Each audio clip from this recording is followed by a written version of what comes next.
Hailing from the backwoods of New Jersey, welcome to the Jersey Guys Music Podcast, where we feature in-depth music discussions and interviews with special guests from the worlds of hard rock, heavy metal, and AOR music. So settle in and crank it up.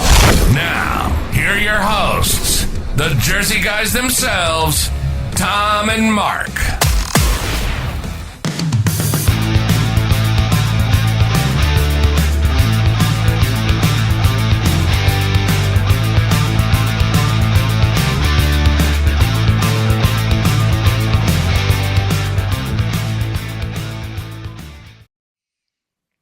Hey everybody, welcome to another episode of the Jersey Guys podcast. I'm Mark Ballo here with my co-host Tom Coyne. Today we've got a very special guest. He is the voice of the first 3 Vandenberg albums. He recorded 2 albums with the Dutch band Pieper, had a bunch of other stuff, some solo albums and some other projects along the way. But please welcome to the show, Mr. Bert Heerink. Bert, how are you? I'm very well. How about you? We're good, thank you. You're from Jersey, it must be good. That's right. That's right. Yeah, we're the Jersey guys. So, So I thank you for your time today. We appreciate it. Sure. We're going to go over your history. We'll start with Vandenberg and work our way through. But I know Tom wants to start off with the Vandenberg stuff, so we'll jump right into that. Okay. It was always one of my favorite bands from that time period, and I've never known how that original lineup of you 4 guys came together and how that came together and how you were able to get signed and the whole making of the first album. Yes. Well, in the beginning we were 2 different bands, and how do you say it? Competition bands. So Adrian had a band called Teaser, and I had a band called Threshold. And in that band Threshold was the guitar player, the bass guitar player, Dick, already with me, and we played in the same area. And we saw each other and we tried to beat each other, of course. And then both bands stopped. And then it's a fusion of 2 bands. Okay. Yeah. Now, the combination of the 2 bands, you started writing songs, or were you guys pursued by a label, or did you have to present the songs to a label? No. We had in the beginning we didn't have a label at all. So we produced our own songs. And well, when time went on, months, maybe 1 year, then we had enough songs to record. But in the beginning, nobody would sign us. Excuse me? Nobody was interested. Nobody was interested. I mean, my wife said nobody was interested. Absolutely nobody. And then Rudolf Schenker from the brother of Michael Schenker from UFO. I think you know the band UFO from Germany. Yeah. Sure. Oh yeah. And we saw him at a festival, and he heard our songs. He said, "You have to go to Atlantic to Phil Carson." He was one of the big figures by Atlantic Records at that time. Atco. He came over and he saw us playing in Enschede, where Adrian and Jos were living. And we did a theater over there, and then he was standing on the chair saying, "Okay, I'll sign you for 7 years." So that was the beginning. And then we have to go. We did go to England and recorded in the studio of Jimmy Page. Then my big hero. So that was that was something. Nice. Yeah, it was. Did you meet him at all?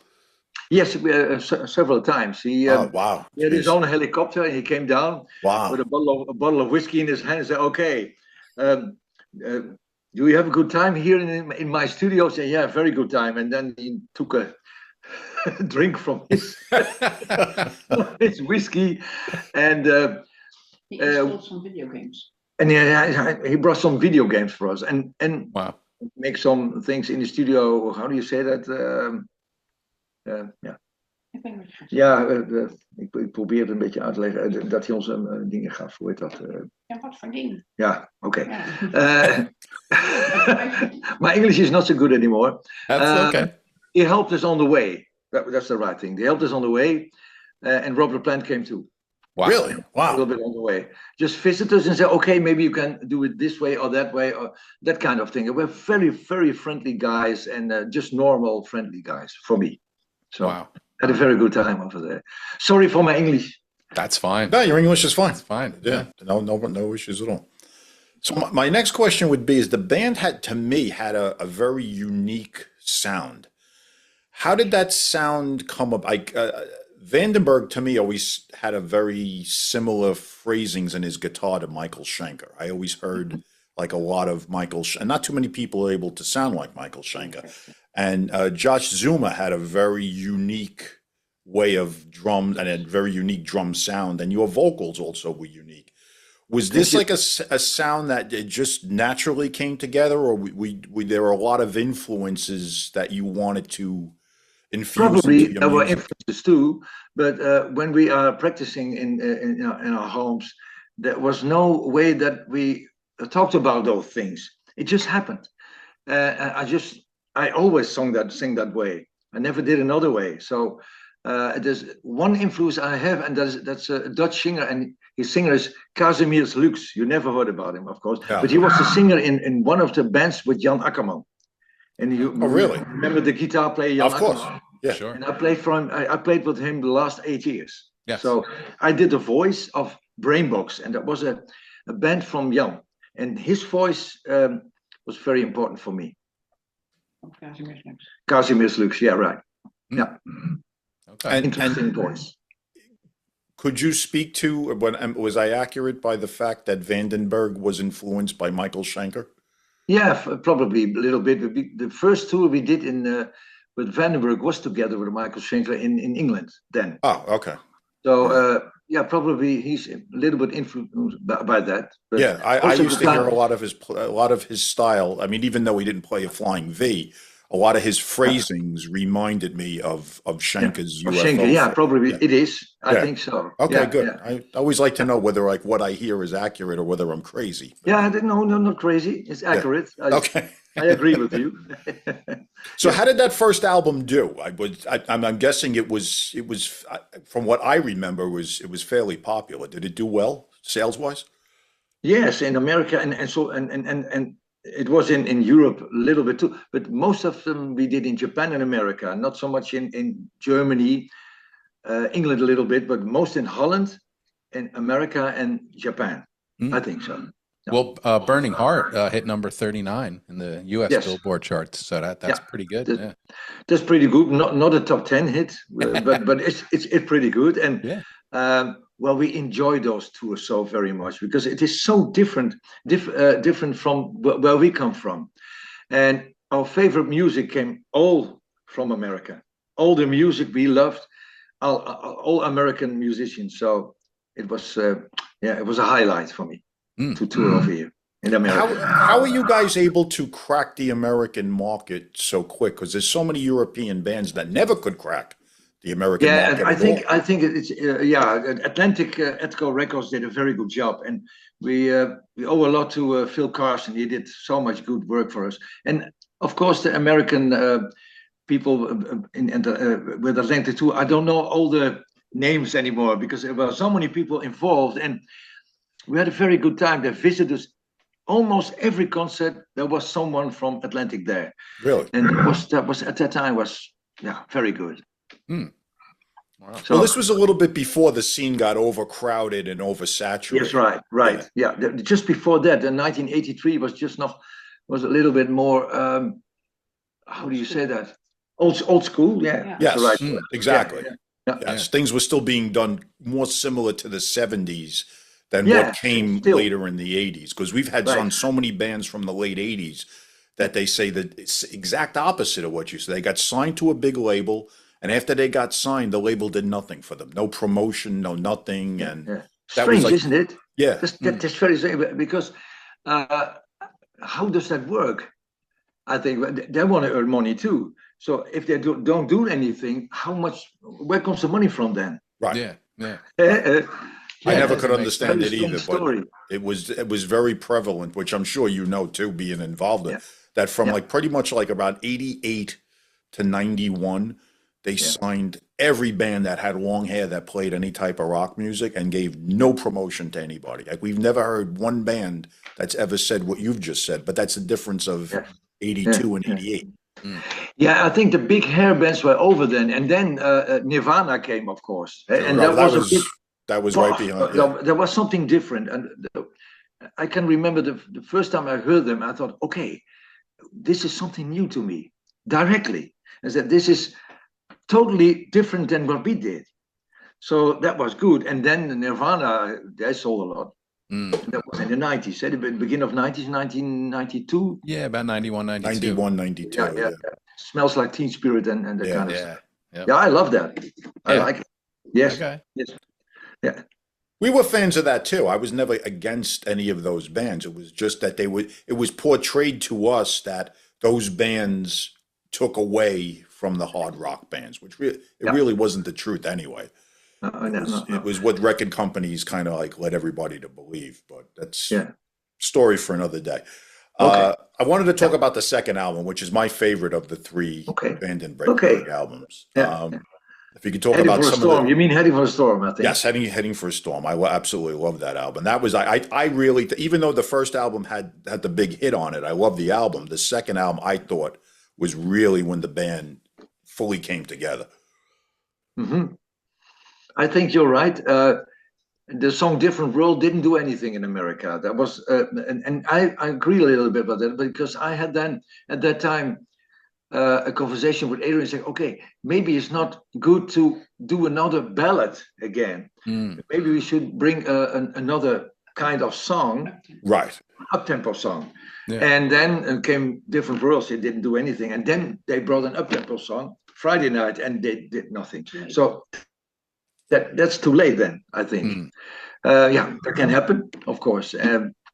We did a tour in America then. It was a very good tour with Kiss. Although with Ozzy Osbourne, the first tour was very nice. And Ozzy is one of the nicest guys I know in the business to tour with.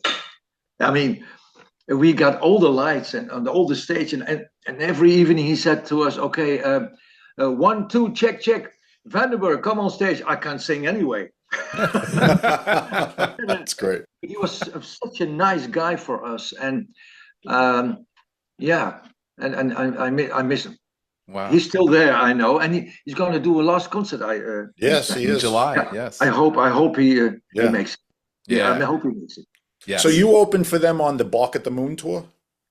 Yeah, I think so. Yeah. It was Bark at the Moon. That was a very, very nice tour. We had a good laugh together, and I still got the tour book of him, and he wrote a lot of things for me in that book. Nice. So yes, I had a very good relationship with Ozzy Osbourne. Nice. Now, my favorite song on that album was "Welcome to the Club." That's a nice song. Yeah. That song I thought should have broke also bigger than it did. I thought it was one of the strongest songs on the album. I think you're right. Yeah. No, I was going to say, I think the Very first two Vandenberg. tracks are great. Yeah. Very Vandenberg sounds. You're right. Yeah, I agree with you. And they did nothing but that. So, yeah, after that second album, then the band, the little cracks came already. Jos want to go that way, I want to go that way, and then we had a concert. I remember I thought it was in San Francisco, and then the producer of Jimi Hendrix came. What's his name again? The famous producer of Jimi Hendrix. Oh, Eddie Kramer? Eddie Kramer. He came looking for us, and he said, okay, I want to produce you. And Trevor Rabin, the guitar player for Yes, he was there too. He wants to produce us too. Wow. And then Adrian said, okay, I got already another appointment with a Dutch guy. He said, who is that? Yeah, Jaap Eggermond. And Jaap Eggermond, he had one big one hit in America with Stars on 45 once, long time ago. And there was a Dutchman. And I like Jaap a lot, but I don't think he was a good producer for Vandenberg. But that's later story. Well, the third album came about. Now, that was with Jaap Eggermond. The third album kind of, in my opinion, album, what you the picture of. Yes, I love the poster, but the album I wasn't overly wild about because I thought the sound, that signature sound, was lost a little bit. Yes, I agree with you, and that's what I thought about that album. Too many voices on it. And I said, okay, we sound like Queen or something like that, or like another band, it's not Vandenberg anymore. And and then that's a little bit already to the end of the band. Said, okay, this is not Vandenberg anymore. And then hij kreeg een aanbod. He got enough. He got an offer from David Coverdale, of course, to play with Whitesnake then at that time. I said, okay, that I understand. Yeah. That was the third album. You talk about the second album, all right? Well, the third album. How did sorry. I jumped into the third album anyway. Okay. Yeah, I don't like that album. Not at all. Maybe the ballad, Once in a Lifetime, I like. There's a couple of really good songs on it. But it's too much voices on it. Yeah. How do you do that live? I did all the voices, the most of them, together with nog another guy. But I did most of the voices, and I was totally broken after making that album to 12 hours singing a day on an album. That's too much for a voice. And then my voice is too much in the sound of the guitars and everything. It's a little bit, it doesn't sound too good. I think so. I just found like that it was marginalized from what the sound was of the first two albums. That's I what really agree. turned me off to it. I remember when I bought it, I re-listened to it today. I mean, I've listened to it a million times, but sometimes you think you forgot something, and I still had the same feeling with it. Yeah. It didn't have the sound and this that signature sound of Vandenberg. It's overproduced. It's very overproduced. There's no openness anymore. Yes. That's Very overproduced. Dutch signature. The Dutch signature, as my wife says. Yeah, that's true. I miss the brilliance and the openness and the when something not is happening. Can be very exciting too, but there is too much happening on that Absolutely. album. That's not exciting anymore. Between when there is a silence between a chord or even for a half a second, that's excitement, I think. Yes, I agree. I like the space in music too, and there was no space on this album at all. No, not everything is. Packed. Yeah. Now, how was the touring on this? Did you guys? I don't really recall. Did you tour the States on this? No, we did only Japan, and the feeling was just from okay, this is the last thing I do with Vandenberg, and it was so. Now I have a Japanese DVD of the full show from Japan. You guys had a really big buzz over there. How did you break the Japanese market? Was it also Atlantic's promotion? Yes, that was Atlantic Records too. They did a very good job, and we had a very good crew. There was the same crew who did Cheap Trick with us, and very good people, Paul Cosilius and Muzzarelli. They were just great guys, and he worked with Freddie Mercury for a long time, Paul Cosilius, so he knows everything about the business. And so, okay, Bert, get in the car. You're a rock star. I never forget that. We were playing at in Los Angeles, weet dat ding. The strip Los Angeles. We played there in the Roxy in LA. Okay. We played there with 2 shows. Thank you, my dear. Thank you, my dear. You have your assistant with you that clean up your. Yeah, all right, okay. I can't do it without my assistant. No, we did 2 shows an evening a week, and then I was just walking from my hotel to the Roxy with a plastic bag with my clothes in it, and I was just walking like someone who's living on the streets, and then. The limo came by with all the band members are in, and Paul Cosilius with the window open said, "Okay, Bert, get in the car. You're a rock star." Right.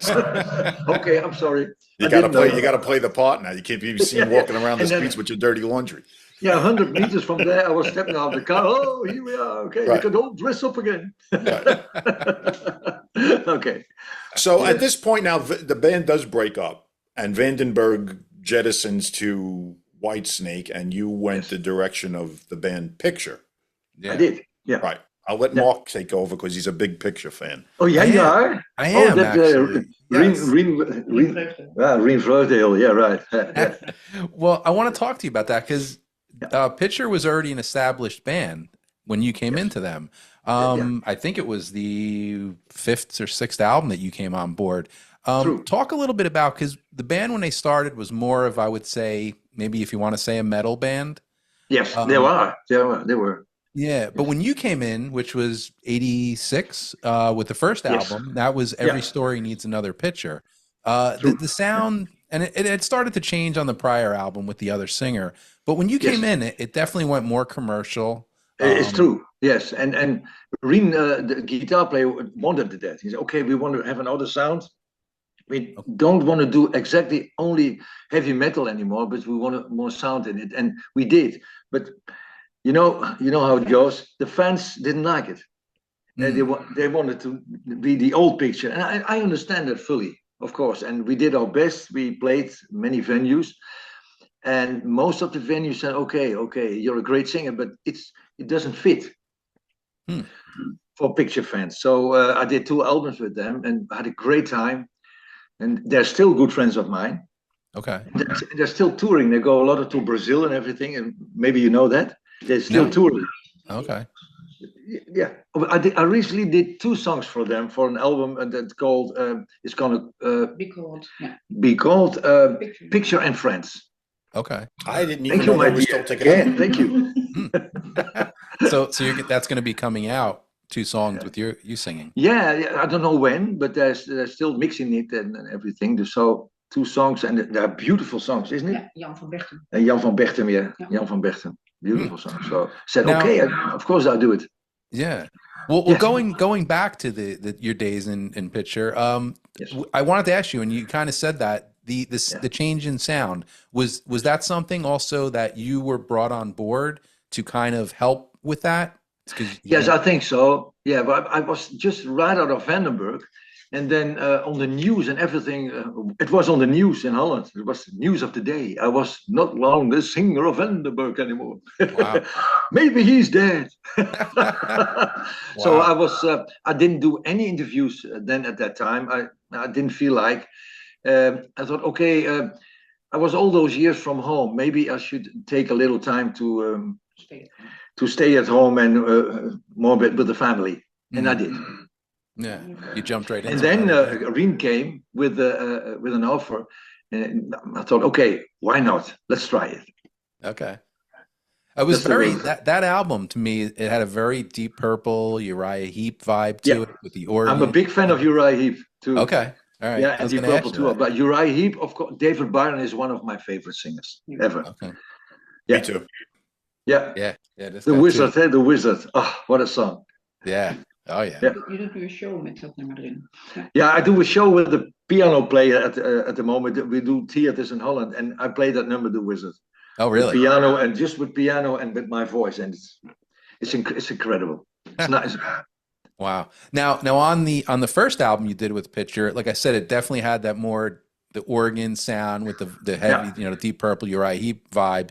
But the second album, Marathon, which came along in 1987, it seemed like there was a little more of a synthesizer sound, getting away from more of that. Was that again something that the band wanted to do, or was it a label pushing them towards that sound? No, it just grew that way with the repetities, with the rehearsals. It just grew that way, and we let our feeling go. It's okay. Let's go where the feeling is, and that at that moment that was the feeling. So we did Marathon, and I remember that was on the big roof in Rotterdam. We played there. Oh wow! Yeah, that was great to do. But the World Trade Center, we played on the top of the World Trade Center in Rotterdam. Then, yeah, oh, wow.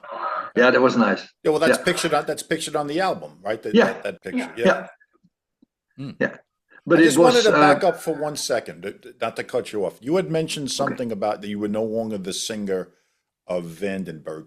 Was that band in the verge of staying together but changing? Because like that was 85. I don't think he even went to Whitesnake until like no. He in the first place he had another singer. He tried it with another singer. Okay, see, I didn't even know that. Peter Strike say what? Yeah, okay, Pete. Oh, that you know what? Somewhere I do have demos of what Peter Strikes is singing. Yes. Yeah, right. I forgot about that. He's now the singer of Picture. He's now the singer of Picture, Peter. Is he really? Yeah. A very good guy, nice guy. Yeah. Okay.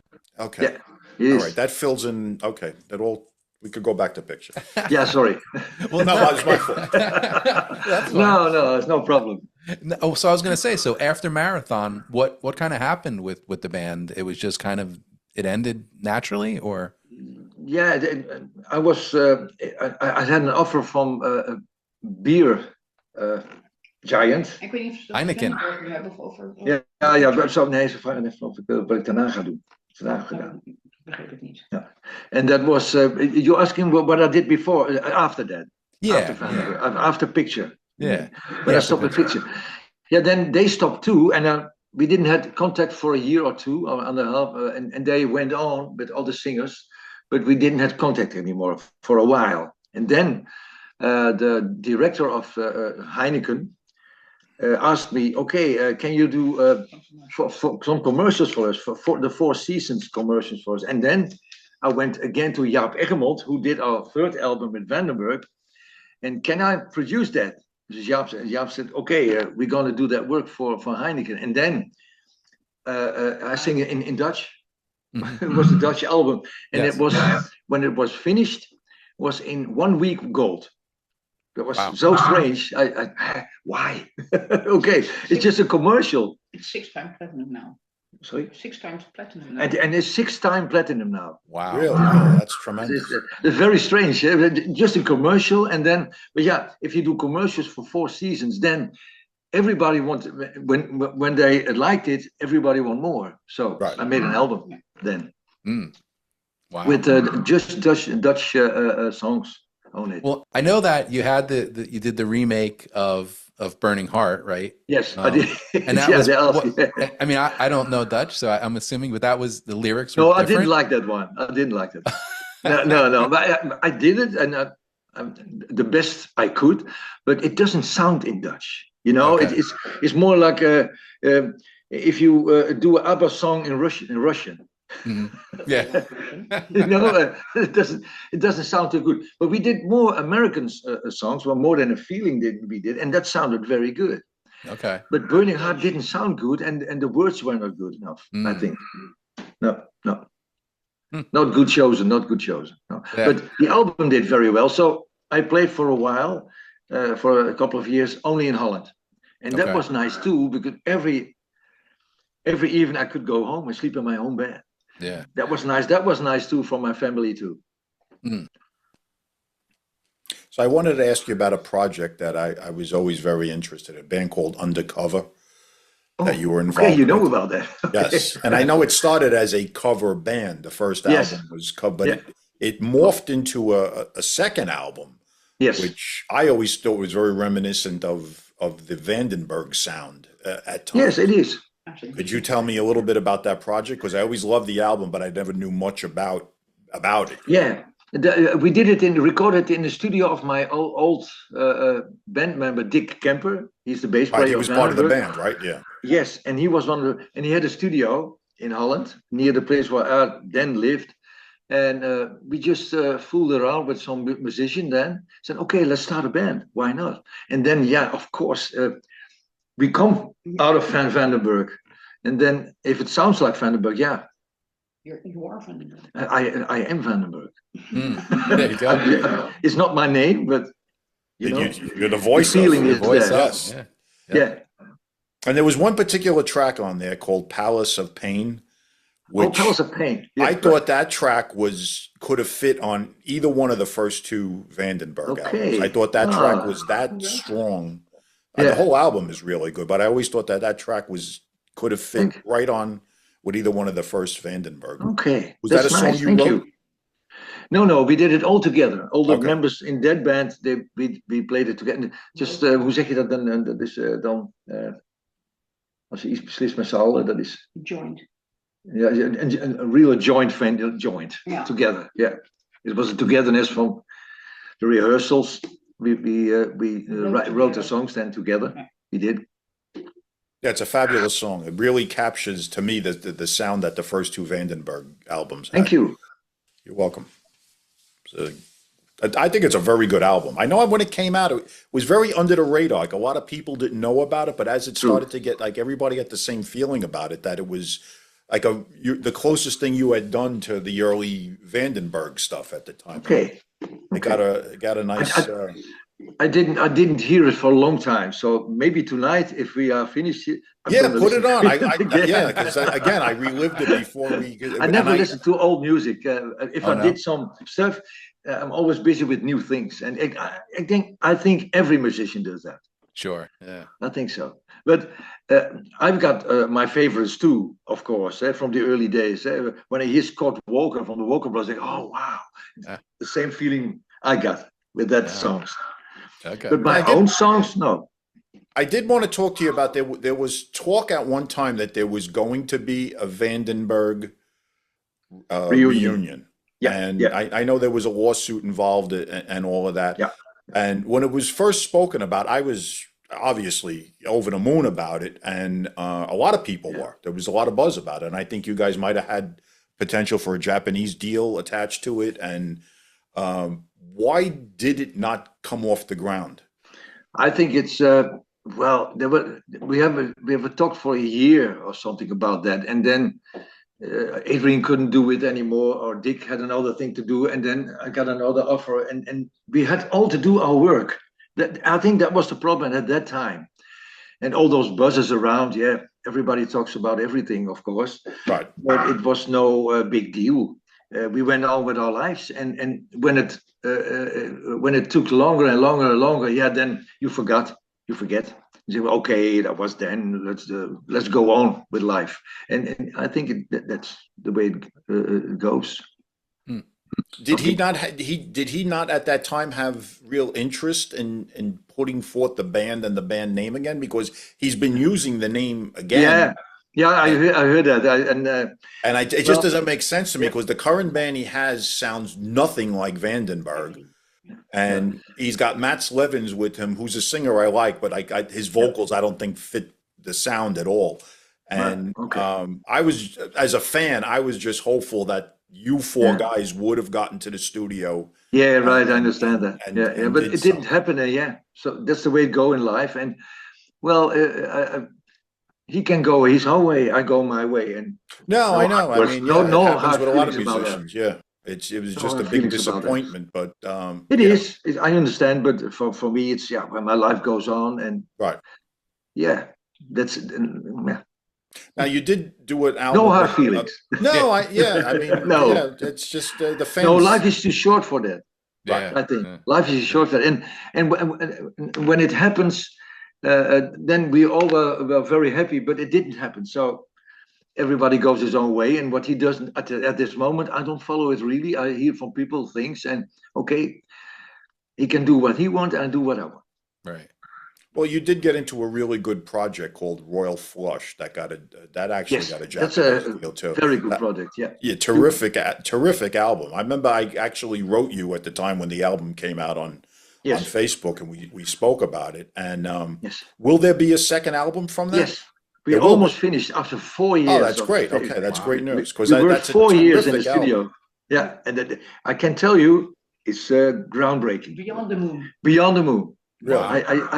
And that's not what I said easy, but this is really good, and I'm sure you guys like it. So is it the same style as the first one? Yes, but beyond. Really? Okay. You go beyond now. I'm a big fan of this album. This album to me, it kind of stayed under the radar a little bit.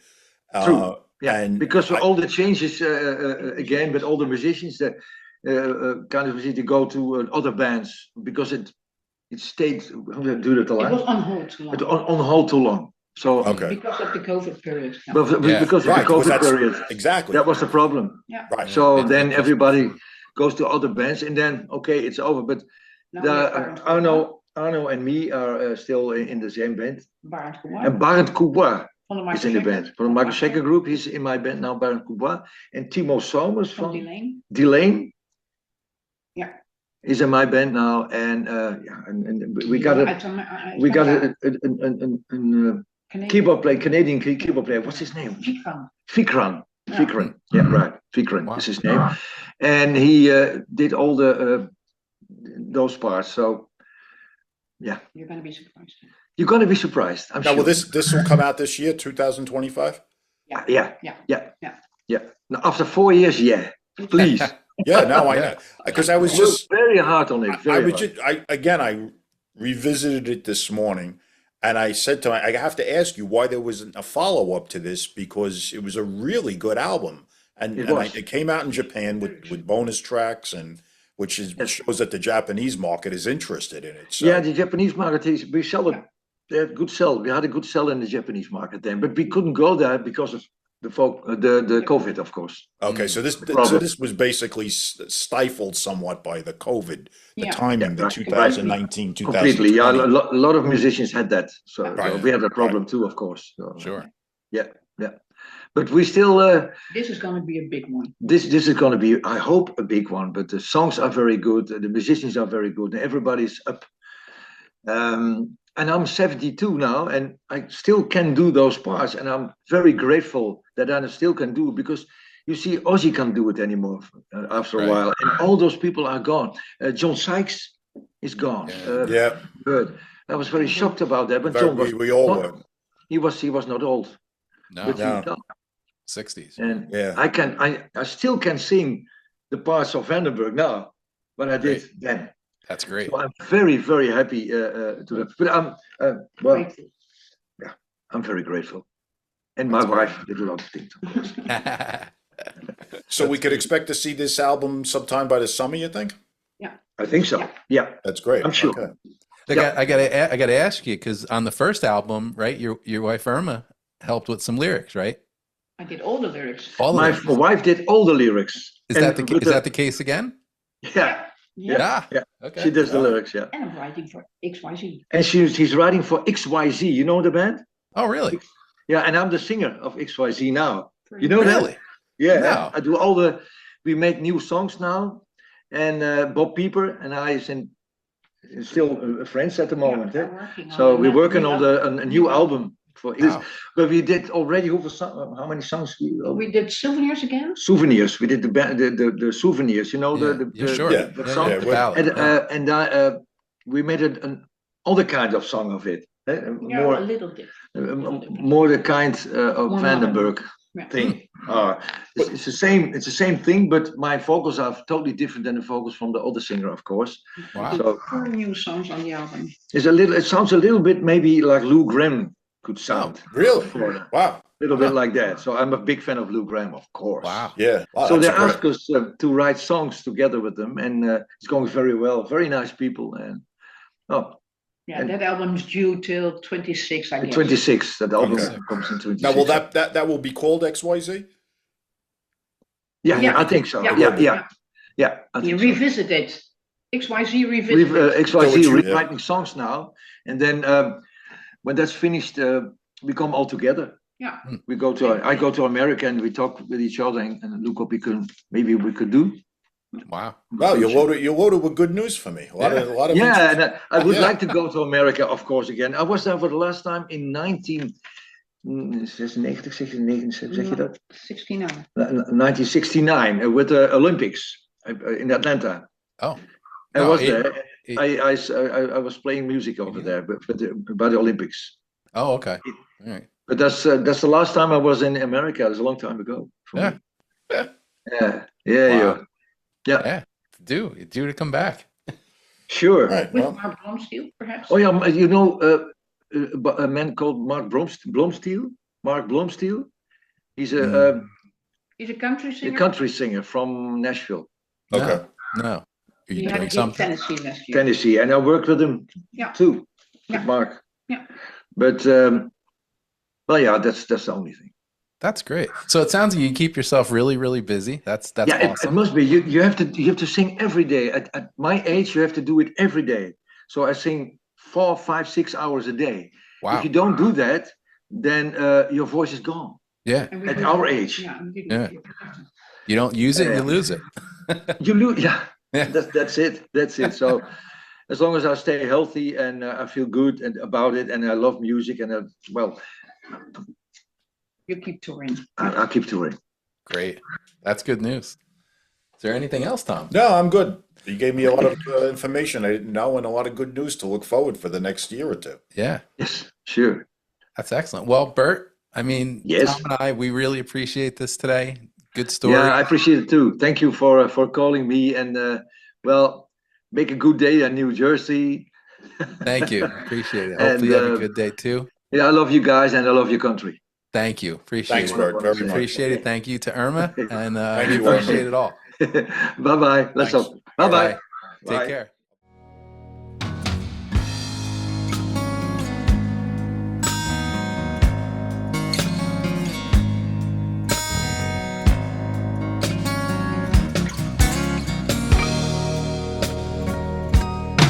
Does it feel the same when he calls your name? And does it feel the same when you play the game of love?